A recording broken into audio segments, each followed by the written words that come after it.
changing people's prejudices, that's something no law can fix. African Americans have continued to face violence and discrimination. But dedicated activists are keeping the world's attention on the issue. The legacy of the civil rights movement lives on in these new generations, and in other groups who have been inspired by its successes. Women, immigrants, gay and transgender people. In my life, I've been told that black people do not deserve the same quality of life that a white person does. I've also been told that if I ever date a person of another race, that I will be going to hell. And then the final thing I've recently heard is that Black Lives Matter is propaganda and is not actually for the equal betterment of black lives. And it just makes me feel really frustrated because I don't understand how in today's society that racism is still taught and it's still learned by people, and right now this is definitely a movement to get everybody on the same page.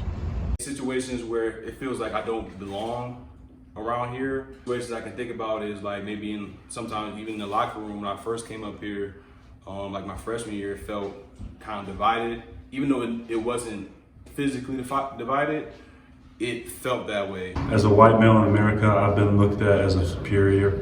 In reality, we all are equal, we all bleed the same. To deploy the National Guard in sufficient numbers that we dominate the streets. I just didn't feel comfortable in my own skin, in my own neighborhood, or felt, I guess, safe in a sense to where people wouldn't be taking a picture of me or taking videos of me while I'm walking my dog. Back here now to that other major story we are following tonight. Investigators looking closely at surveillance video appearing to show the final moments of Ahmaud Arbery just before he was shot and killed by a father and son who said they were trying to make a citizen's arrest. By 1:15 p.m., a second 911 call. There's a black male running down the street. When detectives arrived at the scene at 1:45 p.m., Arbery was dead. As a black woman in America, I fear for my life on the daily, just going out. I fear for my brothers and my father's life as they go out, because you never know if they'll come home, because the justice system is so corrupted. States were required to keep these prisons filled, even if nobody was committing a crime. It's so difficult to talk about mass incarceration because it has become heavily monetized. I'm afraid that the lesbians on the softball team are going to molest them every time they went in. And so I would constantly tell them that's not appropriate, and lesbians are not molesters, LGBT are not molesters. It's an irrational fear.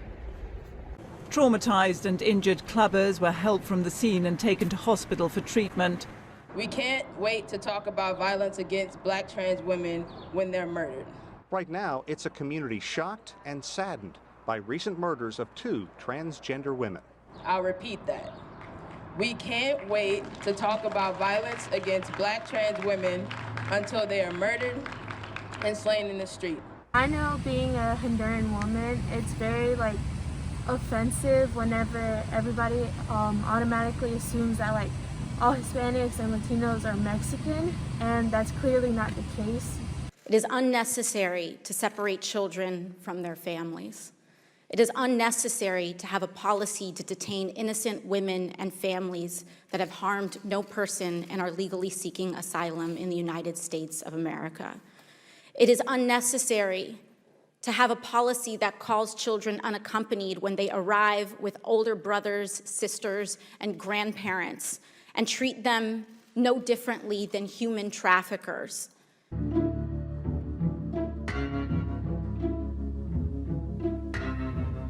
This Border Patrol processing center there in McAllen, Texas, is kind of the epicenter of all of this family separation debate, where the majority of these families are being separated from their kids. And that's the place which is often called the dog kennel. So you see these kind of chain link fence rooms where people are kind of divided. The parents are put to one side, the kids are taken to another. I've been to a store before with me and my friends, and one of the managers followed us to the store to make sure we weren't going to take anything. As a mother raising 2 black males, this is scary. I'm tired of it. I have one with a college degree, no record, and he still does not even know how to act. when he's out in public, when he's around police officers. He's afraid. And now I have a 17-year-old growing up, and he don't know what to do either. I don't know what to tell him. We're tired.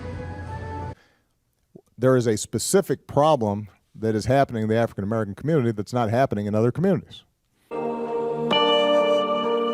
And as long as America postpones justice, we stand in the position of having these recurrences of violence and riots over and over again. Social justice and progress are the absolute guarantors of riot prevention.